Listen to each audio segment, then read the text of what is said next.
Good morning बच्चों।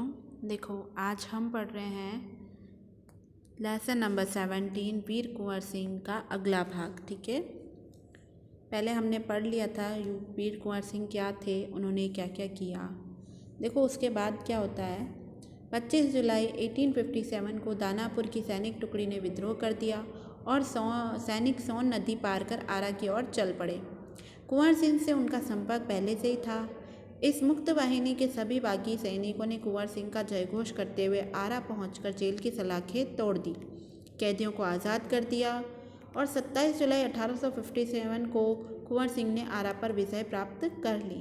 सिपाहियों ने उन्हें फौजी सलामी दी और यदि कुंवर सिंह को बूढ़े हो चले थे, परंतु वह बूढ़ा शूरवीर इस अवस्था में भी युद्ध के लिए तत्पर हो गया। यानी को उनकी इतनी उम्र हो गई, उसके बावजूद भी वो जो है युद्ध के लिए तैयार थे और आरा क्रांति का महत्वपूर्ण केंद्र जो है उन्होंने बना लिया था। अब क्या होता है आगे।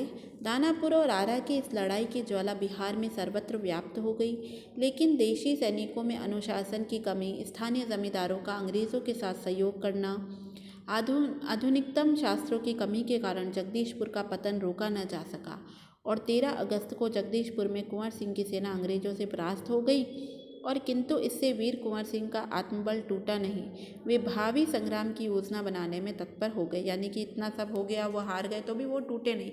उन्होंने कहा हम आगे मिल करके और इससे भी अच्छा ज़्यादा करेंगे।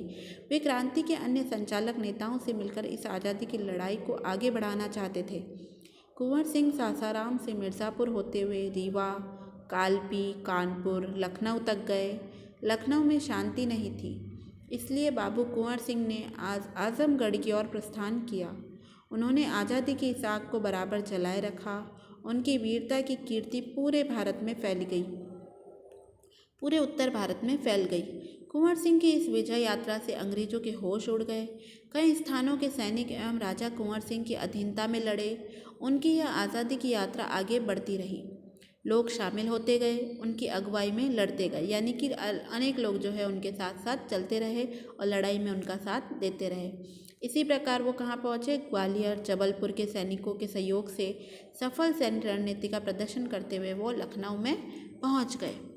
इसके बाद क्या होता है। आजमगढ़ की ओर जाने का उनका उद्देश्य था इलाहाबाद, बनारस आक्रमण कर शत्रुओं को पराजित करना और अंततः जगदीशपुर पर अधिकार करना। अंग्रेज़ों और कुंवर सिंह की सेना के बीच घमासान युद्ध हुआ और उन्होंने 22 मार्च 1858 को आजमगढ़ पर कब्जा कर लिया। अंग्रेज़ों ने दोबारा आजमगढ़ पर आक्रमण किया। कुंवर सिंह ने एक बार फिर आजमगढ़ में अंग्रेज़ों को हरा दिया। पहले एक बार हराया था, फिर उन्होंने दोबारा वापस हराया। इस प्रकार अंग्रेजी सेना को परास्त कर वीर कुंवर सिंह 23 अप्रैल 1858 को स्वाधीनता की विजय पताका फहराते हुए जगदीशपुर पहुंच गए। किंतु इस बूढ़े शेर को बहुत अधिक दिनों तक विजय का आनंद लेने का सौभाग्य नहीं मिला, क्योंकि उसके बाद उसके तो आगे और तैयार थे। इसी दिन विजय उत्सव मनाते हुए लोगों ने यूनियन जैक यानी अंग्रेजों का झंडा उतारकर अपना झंडा फहरा दिया और इसके 3 दिन बाद ही 26 अप्रैल को 1858 को इस वीर संसार से विदा होकर अपनी अमर कहानी छोड़ गए। यानी कि 23 अप्रैल को तो वो जीते ही थे और 26 अप्रैल को जो है वो उनकी डेथ हो गई। फिर देखो आगे क्या होता है। स्वाधीनता सेनानी वीर कुंवर सिंह इस युद्ध कला में पूरी तरह कुशल थे। छापामार करने में, युद्ध करने में उन्हें महारत हासिल थी। कुंवर सिंह ने रण कौशल को अंग्रेजी सेनानायक समझने में पूर्णतः असमर्थ थे। दुश्मन को उनके सामने या तो भागना पड़ता था या फिर कट के मरना पड़ता था। 1857 के स्वतंत्रता संग्राम में इन्होंने तलवार की जिस धार से अंग्रेजी सेना को मौत के घाट उतारा, उसकी चमक आज भी भारतीय इतिहास के पृष्ठों में अंकित है। उनकी बहादुरी के बारे में उनके किस्से जो है आज भी प्रचलित हैं। कहा जाता है कि एक बार वीर कुंवर सिंह को अपनी सेना के साथ गंगा पार करनी थी और अंग्रेजी सेना निरंतर उनका पीछा कर रही थी, पर कुंवर सिंह भी कम चतुर नहीं थे। उन्होंने अफवाह फैला दी कि वे अपनी सेना को बलिया के पास हाथियों के पार चढ़ाकर पार कराएंगे। मतलब उन्होंने उनको गलत न्यूज़ दे दी।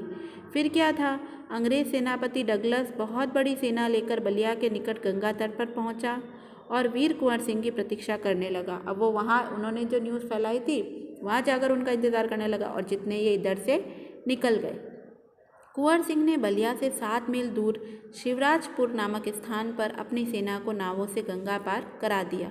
जब डगलस को इस घटना की सूचना मिली तो वह भागते हुए शिवराजपुर पहुंचा, पर कुंवर सिंह की तो पूरी सेना गंगा पार कर चुकी थी।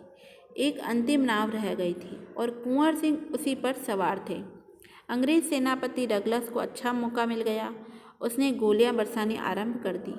तब कुंवर सिंह के बाएं हाथ की कलाई को भेदती हुई एक गोलियां निकल गई और कुंवर सिंह को लगा कि अब हाथ तो बेकार हो ही गया, क्योंकि गोली उन्हें लग गई थी और गोली का जहर भी फैलेगा। तो उसी क्षण उन्होंने गंगा मैया की ओर भावपूर्ण नेत्रों से देखा और अपने बाएं हाथ को काटकर गंगा मैया को अर्पित कर दिया। कुंवर सिंह ने अपने ओजस्वी स्वर में कहा, हे गंगा मैया, अपने प्यारे की यह अकिंचन भेंट स्वीकार करो। वीर कुंवर सिंह ने ब्रिटिश हुकूमत के साथ लोहा तो लिया ही था और उनके अनेक सामाजिक कार्य भी उन्होंने किए थे। आरा जिला स्कूल की ज़मीन दान में दी, जिस पर उन्होंने स्कूल के भवन का निर्माण किया गया। कहा जाता है कि उनकी आर्थिक स्थिति बहुत अच्छी नहीं थी, फिर भी वे निर्धन व्यक्तियों की सहायता करते थे। यानी कि उन्हें दिख जाता था भाई इसको सहायता की आवश्यकता है, तो वो उनकी सहायता जो है करते थे। उन्होंने अपने इलाके में अनेक सुविधाएं प्रदान की थी। उनमें से एक है आरा जगदीशपुर। सड़क और आरा बलिया सड़क का निर्माण उस समय जल की पूर्ति के लिए लोग कुएं खुदवाते थे और तालाब बनवाते थे। वीर कुंवर सिंह ने अनेक कुएं खुदवाए और जलाशय भी बनवाए। चलो इसके आगे हम बाद में पढ़ेंगे नेक्स्ट।